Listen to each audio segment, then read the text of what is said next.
I want to talk about winning the battle for holiness on the inside. And if you don't win it there, you will lose it on the outside. John Owen wrote, "Let not that man think he makes any progress in holiness while he walks not over the bellies of his lusts." Owen also wrote, and it is here that we will stop to consider our subject.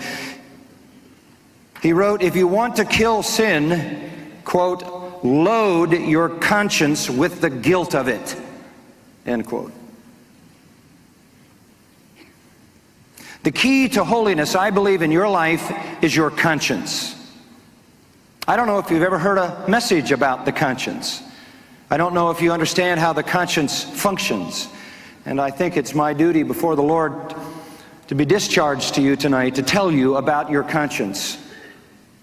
Most Christians have made very little consideration of the conscience. But it was conscience, for example, that kept John Bunyan in jail for 12 years. Did you know that at any point he could have walked out of that jail? All he had to do was stop preaching the offensive gospel.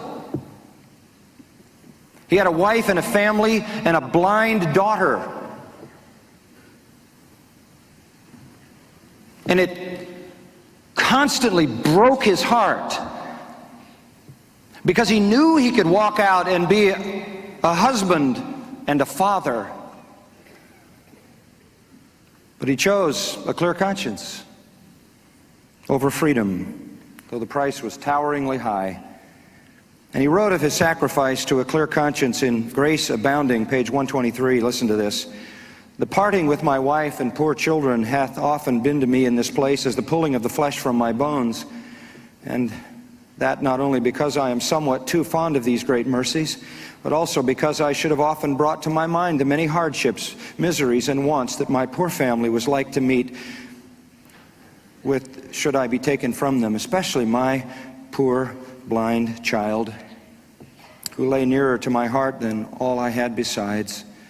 Oh, the thoughts of the hardship I thought my blind one might go under would tear my heart to pieces." He could have walked out, but he stayed there.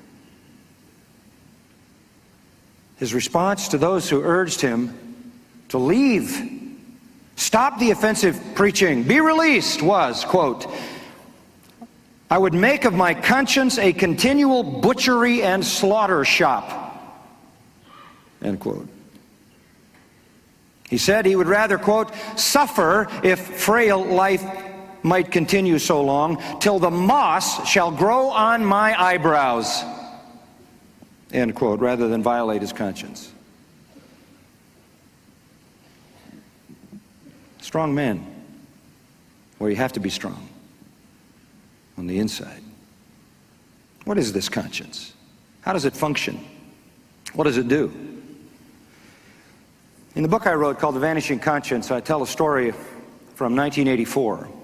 There was an Avianca airline jet flying in Europe and crashed in Spain. It was a 707, Boeing 707, and it flew directly into a mountain and just was literally shivered into small bits. Everybody on it was instantly killed.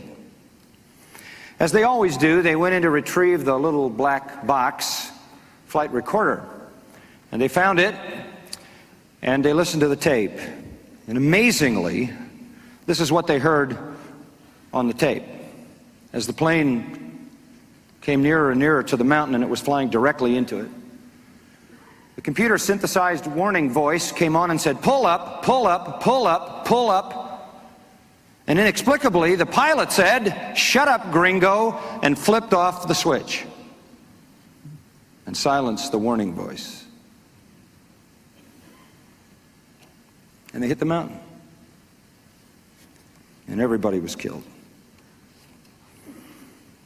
And when I read that, I thought that that's a clear illustration of how most people treat their conscience. "Shut up, gringo," and they flip it off, and they crash. They reject the information that their conscience is responding to. The warning system in the airplane knew reality because radar informed it of reality. The radar found the mountain, sent the message back.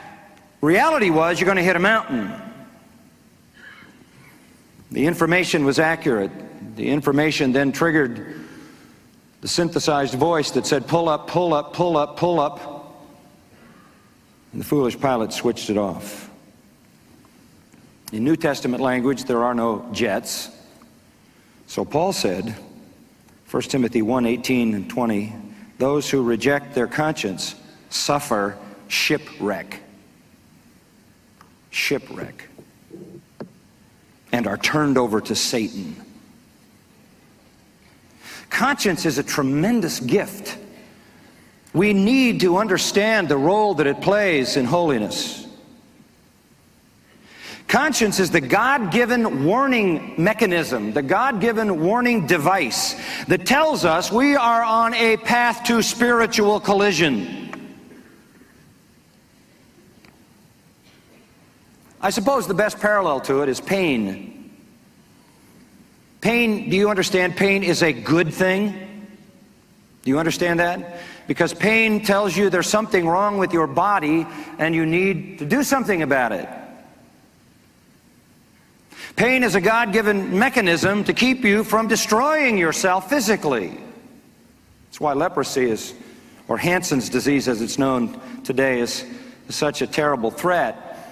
People used to think that the disease leprosy sort of ate away at you. Then they found out all it did was destroy your feeling, and people literally wore off their extremities, rubbed out their eyeballs and eye sockets, rubbed holes in their cheek because they couldn't feel the amount of pressure they were applying. Pain is God's way of putting a warning system in your physical structure so that you don't destroy yourself physically, and conscience is a warning system placed in your soul to prevent you from destroying yourself spiritually.